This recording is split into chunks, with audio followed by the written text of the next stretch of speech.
Now the Biden administration is developing a national strategy to combat Islamophobia. However, it hasn't been very successful in the past. Will it work this time around? Let's bring in retired FBI agent Bobby Chacon, along with the founder of the Wounded Blue, Randy Sutton. Great to have you both.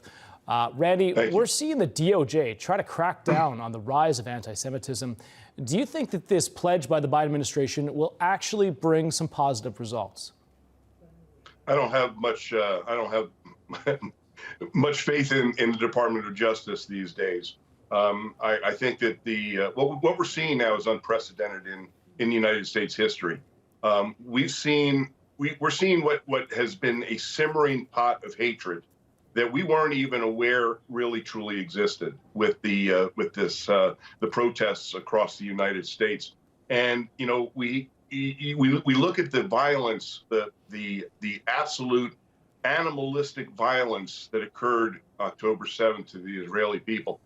And it seems that the Palestinians and those protesting in the streets have completely abdicated any sort of feeling of remorse for what has taken place there. No empathy, no compassion. It's really difficult to watch. And watching the protesters scaling the walls at the White House, the officers were obviously given direction not to arrest them. That's exactly the opposite of what should be happening.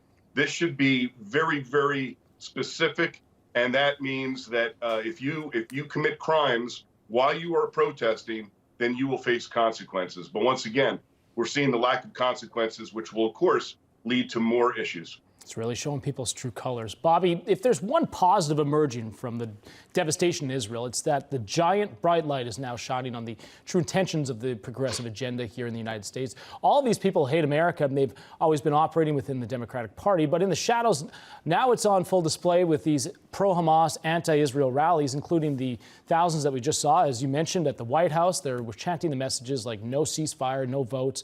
Bobby, is this a wake-up call for our country? Well, it should be a wake-up call for the Democrats. They have consistently lessened, and the softened support for Israel over the years has been a low dog whistle to the pro-terrorist movement. And as we now see, the pro-terrorist movement is in full swing. And the Democrats, by trying to tiptoe this tightrope between the terrorists in the Middle East and Israel, have created this situation that they now have to deal with. Let's see them deal with it.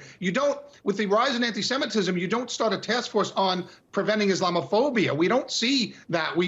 This should be directed at anti-Semitism. We've had a 5-year increase, and now we're seeing a huge spike in it. So the Democrats really have to come to terms with it.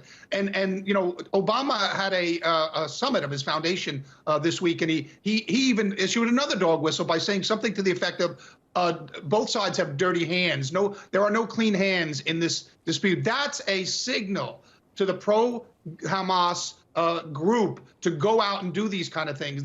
These are dog whistles that the Democrats are subtly issuing out there, and this is the result of it. And now they've created this, and now let's see how they deal with it, because they're not dealing with it very well right now. There have to be massive arrests. Yeah. Anybody that breaches the White House should be treated just like anybody that breached the Capitol on January 6th. Yep, exactly. There needs to be massive arrests. These people need to be hunted down for the next how many months and years and put in jail, just like the protesters on January 6th were. And we're not going to see that. We didn't see it with the riots in 2020 when cities were burned and billions of dollars of damage were caused to communities that needed that. And now let's see how the Democrats deal with this crisis that they created. Absolutely. Two-tier justice right there. Thank you so much, retired FBI agent Bobby Chacon and police officer Randy Sutton. Appreciate it.